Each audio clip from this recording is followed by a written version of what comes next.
दीपा, ये क्या देखती रहती है तू? तुझे और कोई नहीं मिला? हाँ, ये चिंगारी, ये किन्नर, अरे इसकी फैन बन रही है तू?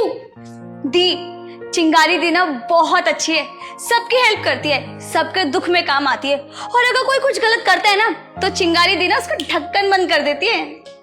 ढक्कन? ये कैसी लैंग्वेज सीख गई है तू? हाँ, तू ना इन किन्नरों से दूर रहकर, हाँ, बहुत सुना है मैंने इनके बारे में, अच्छे से जानती हूँ मैं, बिल्कुल भी अच्छे नहीं होते हैं ये। आपने सुना होगा बहुत सारे किन्नरों के बारे में, पर मेरी चिंगारी दी ना बिल्कुल भी ऐसी नहीं है। और एक बात बताओ, इन लोगों को भी तो लाइफ है, इनके भी तो इमोशंस हैं, इनको भी तो दर्द होता है, पर हम क्यों नहीं समझते इन लोगों को? हाँ, बस कर, हमें ना इन किन्नरों को समझने की कोई जरूरत नहीं है। दी, मेरी बात सुनो, भगवान ने ना इस दुनिया में अगर कोई भी चीज बनाई है ना, उन सब की जरूरत पड़ती है, बस जरूरत सामने आनी चाहिए, और जब जरूरत सामने आती है तब समझ में आ जाता है। अरे तू तो ऐसे बहस लड़ा रही है जैसे मैंने शाहरुख खान को बुरा बोल दिया हो। अगर किसी सेलिब्रिटी को अपना आइडल बनाती ना तो मुझे बहुत अच्छा लगता, लेकिन नहीं, तुझे तो बहस करनी है मुझसे।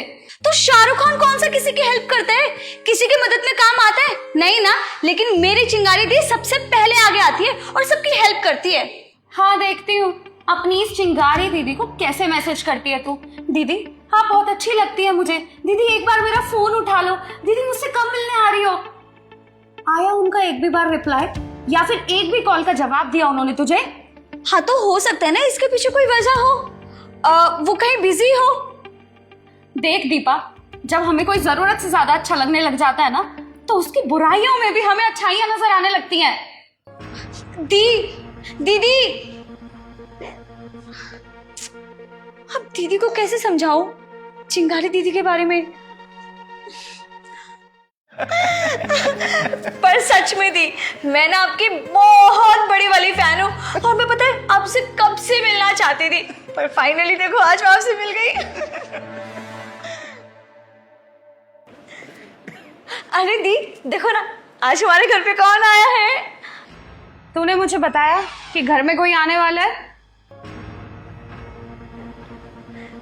दी, मेहमानों से कोई ऐसे बात करता है क्या? मेहमानों को भी घर में आने से पहले 100 बार सोचना चाहिए। दी, मुझे नहीं समझ आता आपकी प्रॉब्लम क्या है, आखिर क्यों चिढ़ते हो इनसे?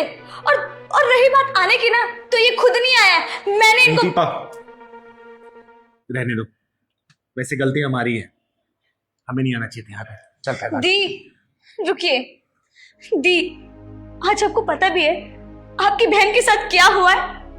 ये देखो रोड पर कोई बाइक वाला मुझे मारकर चला गया था। मैंने वहां लोगों से मदद मांगी, हर एक किसी ने मेरी मदद नहीं करी। मैंने आपको भी इतने कॉल किए, लेकिन मेरे एक कॉल का जवाब नहीं दिया आपने। फिर मैंने एक चांस लिया कि चिंगारी दी को मैसेज करती हूँ। मैंने सिर्फ उनको एक मैसेज किया, दी मैं मुसीबत में हूँ, प्लीज हेल्प मी। और देखो उनका तुरंत कॉल भी आ गया मुझको। अरे जो मेरे फालतू मैसेजेस का रिप्लाई तक नहीं करती थी, आज वो मेरे बुरे वक्त में काम आई है और मुझे घर तक लेकर आई है। ये जिनके बारे में आप इतना उल्टा सीधा बोलते हो ना, मेरी प्रॉब्लम सुनकर ना तुरंत मेरी मदद करने आई। दीपा, तुझे ज्यादा लगी तो नहीं? नहीं, ज्यादा नहीं लगी है, डॉक्टर को दिखा दिया है मैंने। चल कर दीदी मुझे माफ कर दीजिए। इससे माफी मांगने वाली कोई बात नहीं है, लेकिन हाँ, एक बात मैं जरूर कहना चाहूंगी, जिस मिट्टी से भगवान ने तुम्हें बनाया ना, उसी मिट्टी से हम किन्नरों को ही बनाया। बस अफसोस इस बात का है कि हमें बनाते वक्त वो मिट्टी अधूरी छोड़ गया, और हमारे अधूरेपन का एहसास वही इंसान कर सकता है जो प्यार में, रिश्तों में या फिर किसी भी काम में अधूरा रह गया हो। और जैसे भी आपने कहा ना कि हमें पूछ के आना चाहिए, हम किन्नर लोगों की खुशियों में जाते हैं, बधाई गीत गाते हैं, और नेक लेना हमारा अधिकार होता है, हक होता है, समझी? और हम किन्नर जो भी आशीर्वाद देते हैं ना, उस आशीर्वाद को भगवान भी नहीं काट सकता। लेकिन मैं चिंगारी किन्नर लोगों से अलग हूँ। मैं वहां भी जाती हूँ जहाँ पे बेसहारा, लाचार या फिर मजबूर इंसान रहते हैं। और आपने बताया ना कि मैं इनके कॉल मैसेज का रिप्लाई नहीं कर पाती, बिल्कुल सही कहा, क्योंकि चिंगारी को चाहने वाले लाखों करोड़ों में है, और मैं नहीं मानती कि मैं मैसेज रिप्लाई करूं तो ही मैं उनको चाहती हूँ, उनको पसंद करती हूँ या फिर उनके लिए खड़ी हूँ। लेकिन हाँ, उन लाखों करोड़ लोगों से पूछ लेना, जब भी वो मुसीबत में रहते हैं ना, तो चिंगारी वहां पहुंचती है, चाहे जैसे ही पहुंचे, क्योंकि हम किन्नरों गुजारा इस समाज से चलता है। हम भगवान भोलेनाथ के वंशज हैं, हमारे अंदर माता पार्वती भी है और भगवान भोलेनाथ भी है। बस जैसे लोग होते हैं वैसे हमें पूजा भी करनी आती है। ठीक है ना? खुश रहे बेटा। चल पहलवान। माफ कर देना मुझे, और बहुत बहुत धन्यवाद आपका, आपने मेरी छोटी की जान बचाई।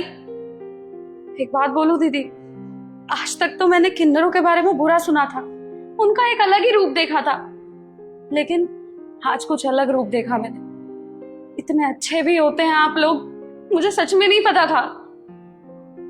बस माफ कर देना। और दीदी, आप कहीं नहीं जाएंगे, आज आप हमारे साथ खाना खा के फिर घर जाएंगी अपने। और छोटी तू सच में बहुत अच्छे इंसान की फैन है, कभी अपनी दोस्ती मत तोड़ना इनसे।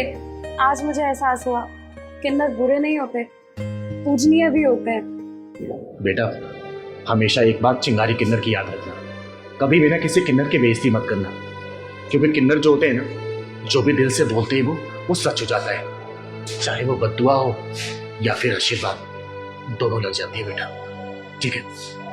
ये छोटी है ना जो बोल रही थी कि मेरी बहुत बड़ी फैन है, मैं फैन वगैरह नहीं मानती, बस मैं ये सोच के खुश हो जाती हूँ कि शायद चिंगारी ने इन जैसे लोगों के दिल में जगह बनाई है, तभी इन लोगों का प्यार मुझ जैसे चिंगारी के लिए है। समझे? खुश रहे बेटा, और हाँ, आगे से किसी किन्नर को ऐसे मत बोलना। ठीक है? चल छोटी, तू दीदी के साथ बैठ, मैं कुछ अच्छा सा खाने के लिए बना के लाती हूँ।